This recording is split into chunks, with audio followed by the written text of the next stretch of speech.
Bu umummilliy masala ekanligini prezident juda to'g'ri qo'ydi. Ya'ni biz kritik momentga keldik. Qani o'sha sud jarayonlari haqidagi bir ma'lumot qani? O'qisak o'qiymiz, B bunda ayblandi, bunda bo'ldi. U chiqib ketdimi, nima bo'ldi, biz uni bilmaymiz-da.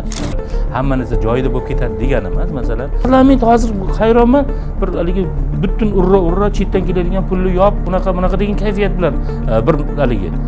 Mayli, elektron sigaretalarni taqiqlash, elektron sigaret, nosni taqiqlash uyalish kerak-da, masalan, jamoatchilikda. Masalan, men bugun nimani gapiryapman? Men partiya raisiman-ku. Aylanasizmi, o'rgilasizmi, qayerga olib kelsangiz, hammasi o'sha ijro hokimiyati bilan borib, hukumatga borib taqalaveradi. Korrupsiyani yengish uchun birinchi navbatda uning ortiqcha hashamat va dabdaba degan o'q ildizlarini quritishimiz shart. Endi Shimoliy Koreyani biz qanaqa davlat deb Endi Gruziya bilan ham xuddi shunday, Xitoy davlatida ham xuddi shunday. Dilshoda, ruxsat bersangiz, men Azamat akaning gaplarini davom ettirsam, o'zi bitta aytaylik o'rmonga yovvoyi hayvonni ovlash uchun kimnidir jo'natmoqchi bo'lsangiz, birinchi navbatda uni qo'liga pichoq berishingiz kerak, qurol berishingiz kerak, o'zini himoya qiladigan qalqonlar berishingiz kerak. Mana shu qalqonlar bizning jamiyatimizda bu qonun, vakolatlar.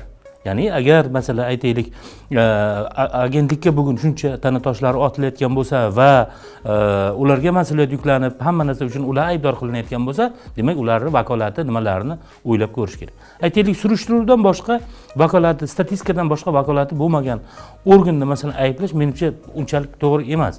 Ya'ni men bu yerda hukumatning bir siyosiy irodasiga zid o'laroq gapirmoqchi emasman, lekin o'sha mantiqiy masalalarni o'ylab ko'rish kerak. Bu ya'ni faqat korrupsiyaga qarshi kurash bu prezident aytgani kabi agentlikning ishi emas. Mana masalan biz misollar bilan gapiraylik, misollar bilan. Masalan, doktor Max ishi bo'ldi, nima deydi, qancha odam o'ldi va Oliy sud borib, haligi jurnalistlarni olib borib, haligi katta bir ajiotaj yasab, to'g'ridan to'g'ri efir qilib, boshqa qilib, o'sha haligi nimalarni ko'rsatishdi aybdorlari.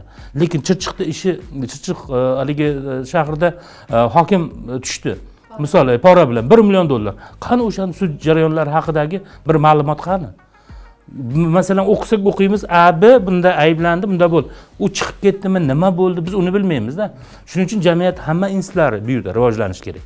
Va masalan aytaylik, bu savol birinchi navbatda men bu xalqqa puliga kun kechirayotgan, bola chaqa boqayotgan parlamentni nima qilish kerak? Mana kechadan beri prezidentni masalan shunchaki yig'ilishlardan beri birorta chiqib hali deputat baraka topkunlar, kelinglar biz o'sha korrupsiyaga qarshi kurash agentligini qo'lga qurol beraylik, ularning qonuniy vakolatlarini nima qilaylik degan tashabbuslar bilan chiqmadi. Hozir birortasi yo'q. Birorta qachon bularga topshiriq berilsa, qachonki o'sha bir normativlar nima qilinsa, nima qilishi mumkin, harakatga kelishi mumkin.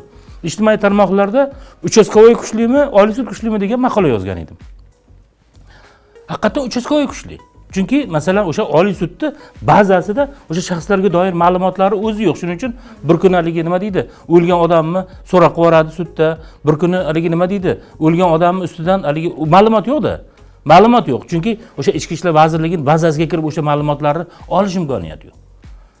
Uchastkovoyning planshetiga muntaqalik chiqsangiz, Dilshoda haqida nima haligi bor, Azamat aka haqida nima bor, Abdurahmonni qanaqangi haligi nimalari bor degan ma'lumotlar chiqib keladi.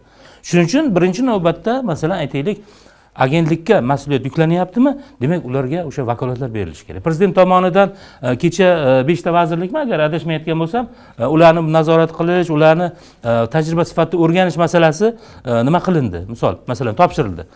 Demak, shunga yarasha qanaqadir bir imkoniyatlar beriladi. O'sha masalan 100 ta shtati bor, bitta agentlik qo'lida qurol yo'q, o'shni nima qila olmaydi. Uni masalan qanchalik qistagan, yo 50 ta ekan mana tem bo'li. Demoqchi bo'lganimki, agar biz hozirgi bosqichda ham aytaylik, jamoatchilikni aldasak, undan keyin boya siz aytayotgan umidlar aliqi bo'lmaydi. Mana hozir prezident chiqdi, aytdi, mana 50 ta haligi shtati bor bir tashkilotga masalan shunaqangi katta vazifalar topshirildi. Bu vazifalar ham aytaylik, korrupsiyaga qarshi kurash darajasi pasaymaydigan bo'lsa, keyin umuman umid tiklab ola olmaysiz. Umuman masalan hukumatga ham yoki agentliklarga ham, boshqa joylarga ham, hatto jamoatchilikda tashkilotlarga ham nima qolmaydi. Haligi demokratik institutlarga, fuqarolik jamiyatining boshqa institutlari, NGOlarga ham o'zi ishonch qolmaydi. Chunki odamlarda o'zi ancha skeptizm paydo bo'ldi. Yo, gapingizni davom ettirish uchun luqma tashladim aslida.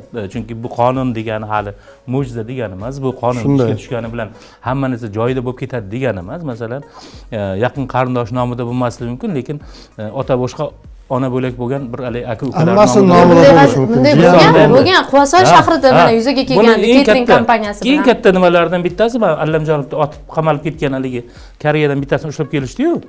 O'shaning nomida qarang, hali hech kim bilmaydigan bitta odamning nomida qancha o'nlab bir haligi katta shirkatlar borligi, mana bittasini katta qismini o'sha Kunuzi o'zi ochdi. Mana shundan misol keltirmoqchiman.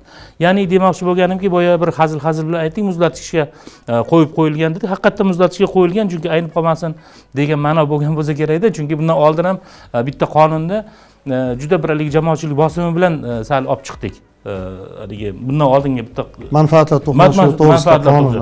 O'sha manfaatlar to'qnashuvi to'g'risida qonun kuchga kirgandan beri nima o'zgardi? Bu qonun kuchga kirgandan keyin ham birdaniga hech nima o'zgarmasligi mumkin.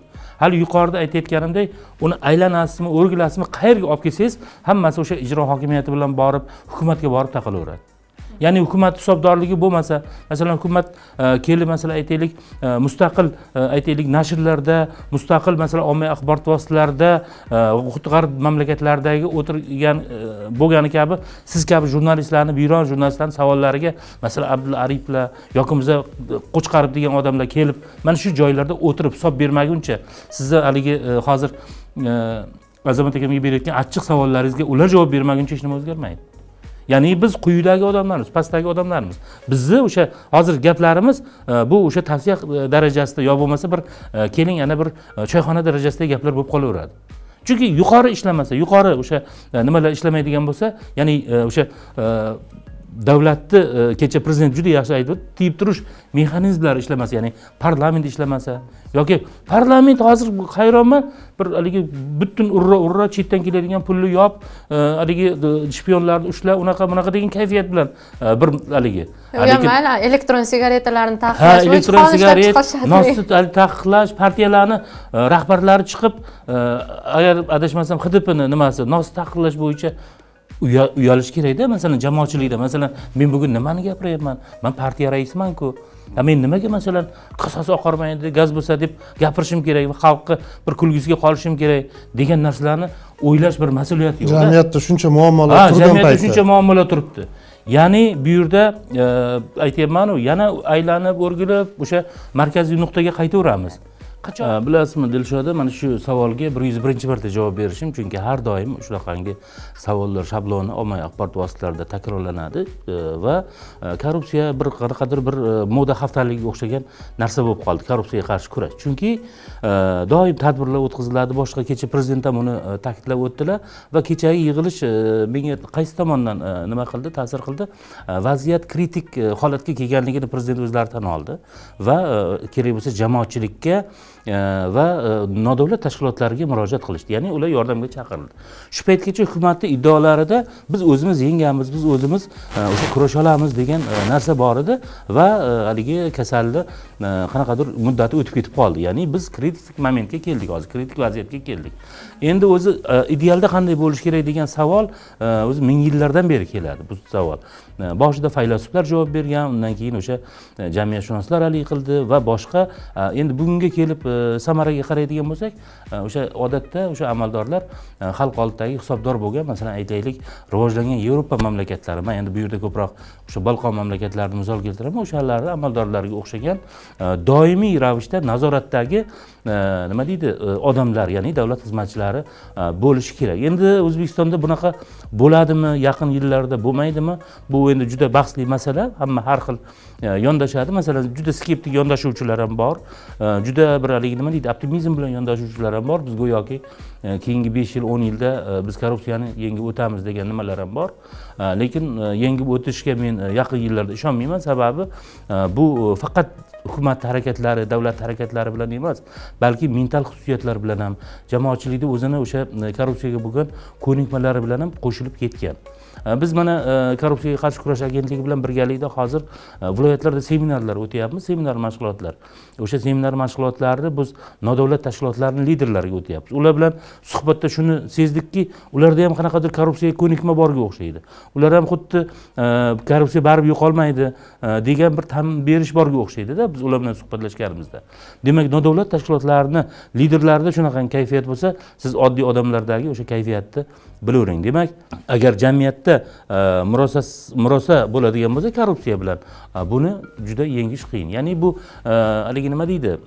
O'layotgan odamni hayotga intilishiga qaraganga o'xshagan narsada. Ya'ni agar bizning jamiyatimizda oldinga ishonch bo'lsa, bizning jamiyatimizda korrupsiyani yengishga ishonch bo'lsagina oldinga yurishimiz mumkin. Aks holda boya bergan o'sha haligi nima deydi? Kundalik savolingiz, rahbar aslida qanday bo'lishi kerak degan savol baribir kun tartibidan tushib qolaveradi. Kecha men yana takror aytaman, vaziyat kritik bo'lganligi uchun prezident jamoatchilikni nimaga chaqirdi. Bu albatta o'sha hukumatni qanaqadir mavqeiga, hukumatni tutgan darajasiga, boshqasiga nima ham bo'lishi mumkin, nima deydi? Bir minus ham bo'lishi mumkin, chunki eplay olmadi, demak o'sha nimalarni chaqiryapti, jamoatchilikni va nodavlat tashkilotlarini degan narsa. Masalan, chetdagi o'sha g'alamislar ustimizda kulishi ham mumkin. Mana davlatni o'zi eplay olmaganda, mana endi nodavlatlarni chaqiryapti deb.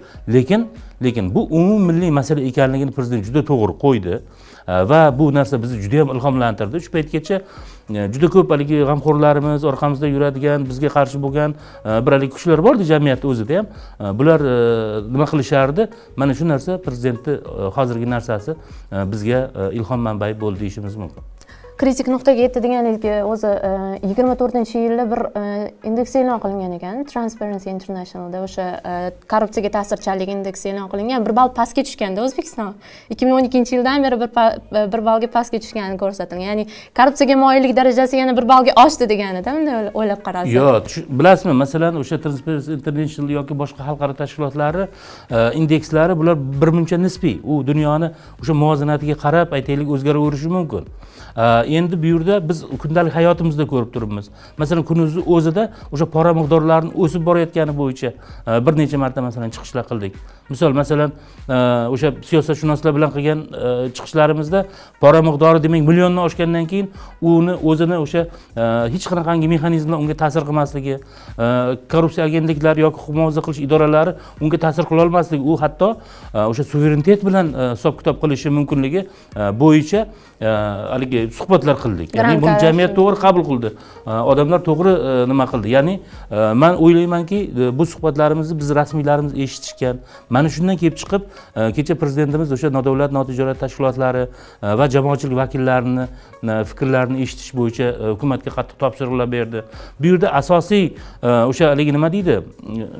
Yuk baribir o'sha korrupsiyaga qarshi kurash agentligiga kelib haligi nima qiladi? Taqaladi. Sababi bu haligi единичный, ya'ni yagona bo'lgan mana shu sohadagi mas'ul tashkilotlardan biri, ya'ni to'g'ridan to'g'ri ixtisoslashgan bir tashkilot. Shuning uchun menimcha ko'proq hozir tayoq bu agentlik boshida sinsa kerak deb o'ylayman. Tushunarli.